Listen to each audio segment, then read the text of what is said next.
Chris Mellon and Jeremy Corbell are responding to the new legislation advanced by Senator Chuck Schumer in the Senate to declassify UFO materials. And there's some other interesting information to go over as well. James Fox is talking about 4K UFO footage. And so let's talk about it. Time for another UFO news roundup. Get in here. This is Jack with Cosmic Road. I talk about UFOs and the paranormal. Please hit like, please subscribe, share in social media, and let me know what you think in the comments below. All right, let's see what Chris Mellon has to say about this new legislation. He says, although this is very encouraging until and unless the overly restrictive UAP security classification guide is revised, there will be little public benefit, as virtually all recent data, including UAP videos, will be classified. Congress should press ahead for this guidance to be revised.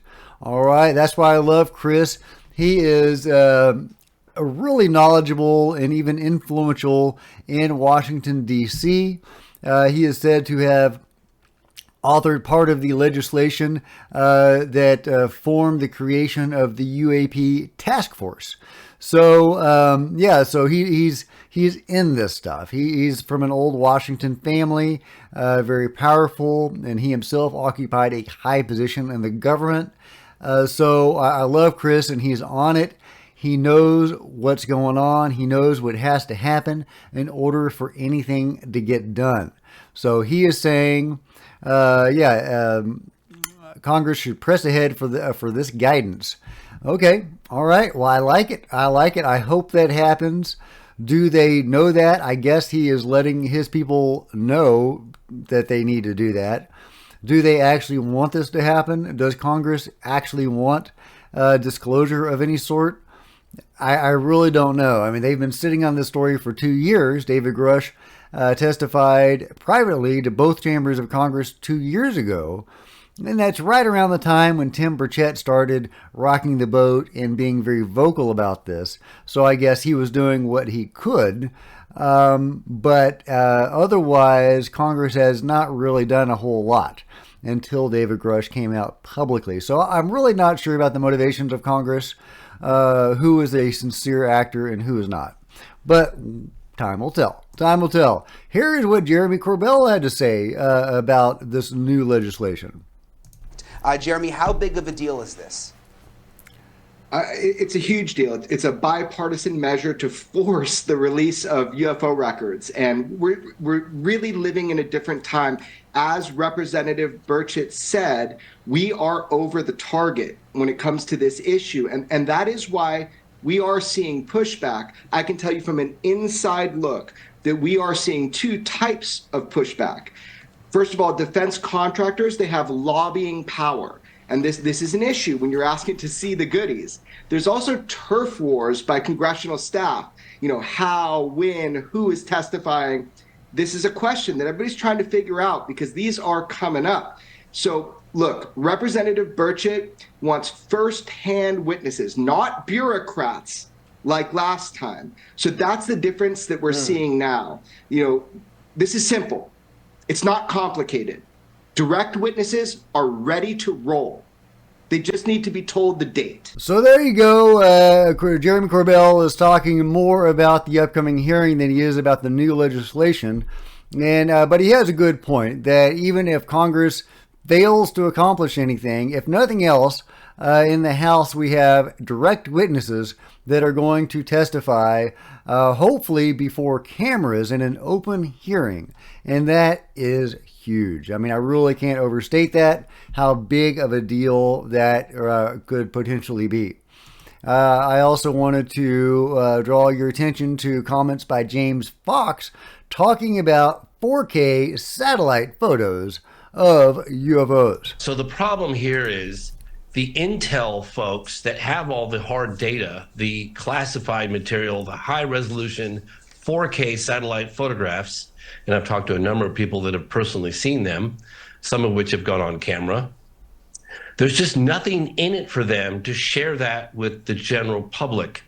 The problem is that the better the data, the better the eyewitness testimony, the more hard it is to provide prosaic explanation for a incident, an encounter, the less likely that the general public is going to hear about it. So I think it's a great effort.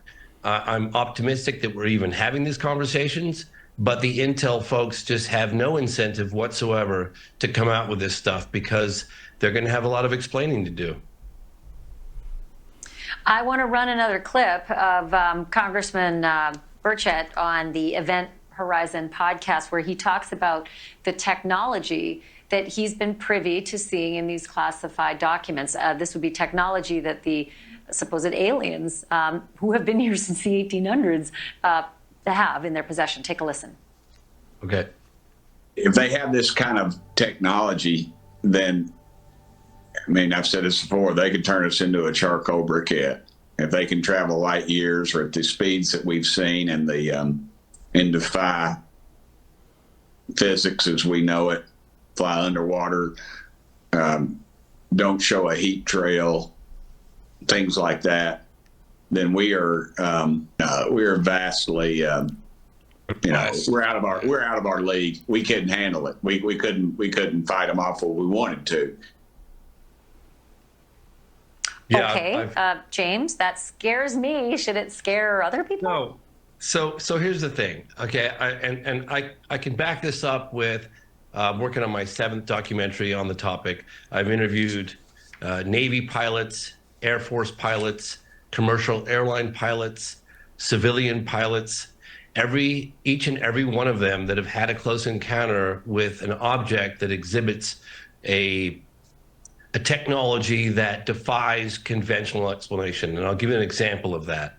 That is an object that doesn't have any wings, that doesn't have any tail, that doesn't have any visible means of propulsion, that doesn't have any exhaust vents, that can go from a standstill to out of sight in the blink of an eye, do a right angle turns at high speeds, all of this without creating a sonic boom, without any air disturbance. That technology has been extremely well documented in our skies since the early 40s, okay? Some would say going back millennia, that's another conversation altogether. But let's just say that we can document that easily in any court of law. We can prove that beyond a reasonable doubt that these have been captured on photograph and on radar, visual confirmation, radar confirmation. Okay, so if it's the Russians, and I've been to Russia and I interviewed generals in Russia, or if it's the Chinese, or if it's India or some other world power, that story in itself is extraordinary, because that would imply that someone has been in possession of this revolutionary technology for 80 years. And that in itself is a huge story. So, but honestly, government officials know that it's not Russia. They know it's not Chinese. They know it's not any other foreign power. It's just a matter of, like, how do we tell the public what we're dealing with here? And if you think about it, and I have thought about it, and I've talked to some high-level people about it, it's a very hard thing to disclose because the president can't do it. I'll say. Hopefully, I have to cut it off there only because I got another segment coming, but hopefully these hearings. Yeah, so I want to break that down real quick. Well, first of all, it does look like they've been here for millennia. Let's see if I still have that queued up. Yep. Here is a UFO timeline. This is a history of UFO sightings going back to the year 2000, year zero. Excuse me, year zero, not year 2000. Brain fart. Year zero. There's another one at year 70. And there's the 800s and so on, 900s. A bunch of them in the 1000 area. And it just goes on, and it's just a huge, long list of sightings going back since the year zero. Look at all those historical sightings. I mean, that's crazy. Now we're getting into the 1900s where there's a lot more data, and you can just see all the massive number of sightings. But I also wanted to go back to Tim Burchett's comment about the charcoal briquettes. Yeah, sure, they could totally turn us into charcoal briquettes. They don't want to do that. Clearly, they may have created us. We are, a resource to them. And I don't know if that's a good thing or a bad thing, honestly. And they could be here to upgrade us. I mean, We don't know, and there could be different motives and different agendas, but they don't want to destroy us. If the hybridization program is anything to go by, they want to become us. And they are. There are probably hundreds of millions of people, but with the best available information, that are contactees or abductees, and a lot of those, possibly most of those, are involved in the hybridization project. So just imagine how many hybrids there are. And since the abductions, by many accounts, seem to be slowing down, that seems to indicate that the hybridization process has reached a new stage. And so there may be enough hybrids on Earth to do whatever they want now. They have accomplished stage 1 or 2, and we will see where things go from here. But yeah, they don't want to turn us into charcoal briquettes. I can't say that word. They want to become us. For what reason, we don't know. It'll be interesting times. It'll be interesting times, guys. Hopefully we are living in the timeline where they are here for a benevolent reason, and we may live long enough to find out. So I fingers crossed, let's try to manifest the reality where they are here to upgrade us and to induct us into the Galactic Federation and to advance our race.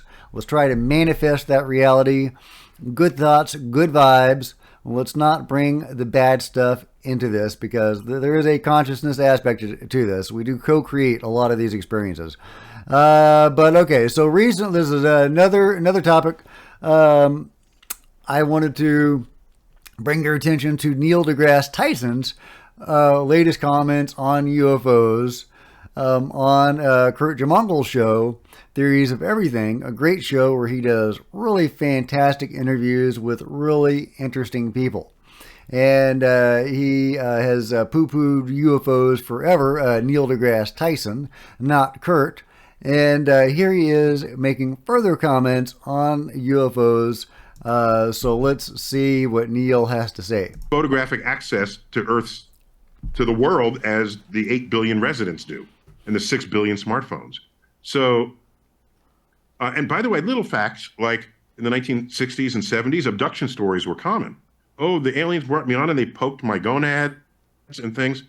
Now that we all have smartphones, those stories have gone away, because you could record it, all right? You could live stream it as the alien walked towards you, or as they gathered, right? But that we don't see any such footage of that. We're now relying on your eye-brain memory, sensory interaction with the world. And as I said earlier, we didn't begin to truly understand this world until we could bring methods and tools and tactics, and especially instruments of measurement, to the natural world that transcended our biological form, our biological sensory system. So whistleblower has, we all turn heads when we hear about a whistleblower.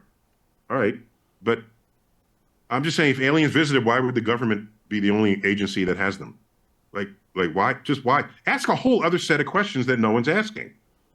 If we're being visited, how come only the government knows about it?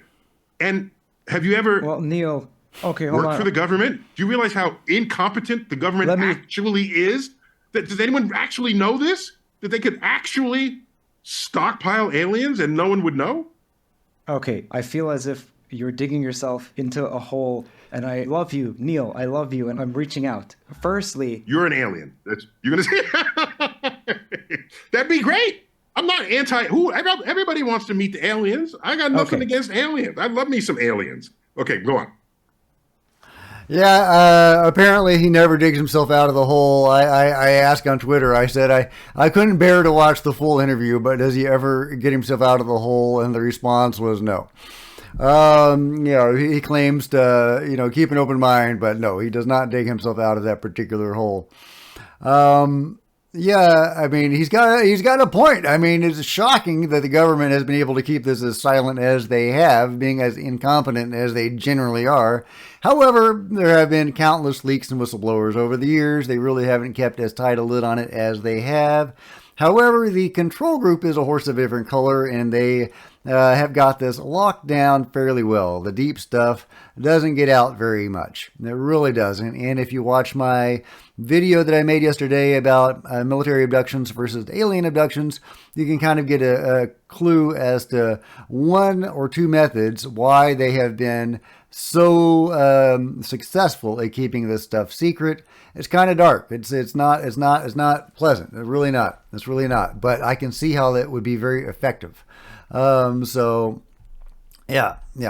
But there you go. Neil deGrasse Tyson, basically mocking UFO abductees as having their gonads poked.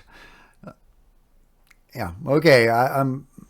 Anyway, as Neil being Neil, I do get the kind of vibe that he's being slightly more open-minded than he has in the past. But you know, when Kurt tries to get him out of the hole, he just goes on the attack, saying you're the alien. So, yeah, okay. Next story. This is the last story of the day. This is a comment from Bob McGuire. He claims that an intelligence committee chairman was persuaded to squelch the language of an act designed to force out the truth. Former Intel officer Bob said this in his podcast. There was language in the act to force these people to come out and tell the truth. But the House Select Committee on Intelligence took that forceful language out and pulled all the teeth. And he said the committee chairman of that House Permanent Select Committee, who did not let that language go forward, is from Ohio, where Wright-Patterson Air Force Base is located. Said Bob, they got to him and had him squelch that language.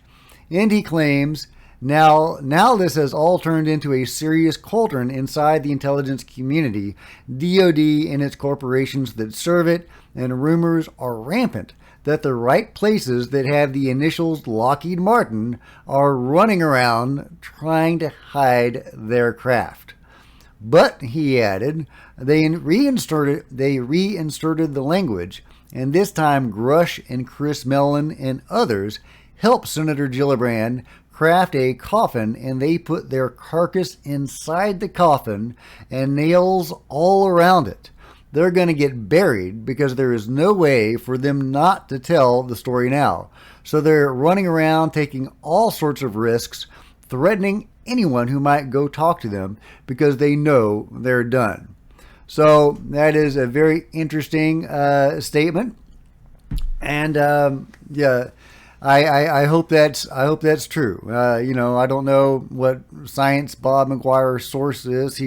I've seen a lot of things that he has said that I disagree with. But, again, I don't know what his source is, but I thought that was really interesting and definitely worth bringing to your attention.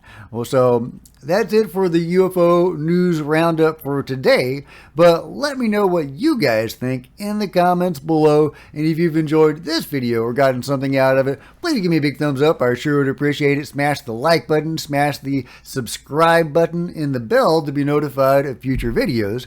You don't want to miss a thing. Join me on social media. There's Facebook and Twitter links below. I would love to see you guys there. And if you could share this video on social media, that would be super helpful. Please check out some of my other videos. There's plenty of them on the channel. And I'll see you guys next time. This is Jack with Cosmic Road signing out.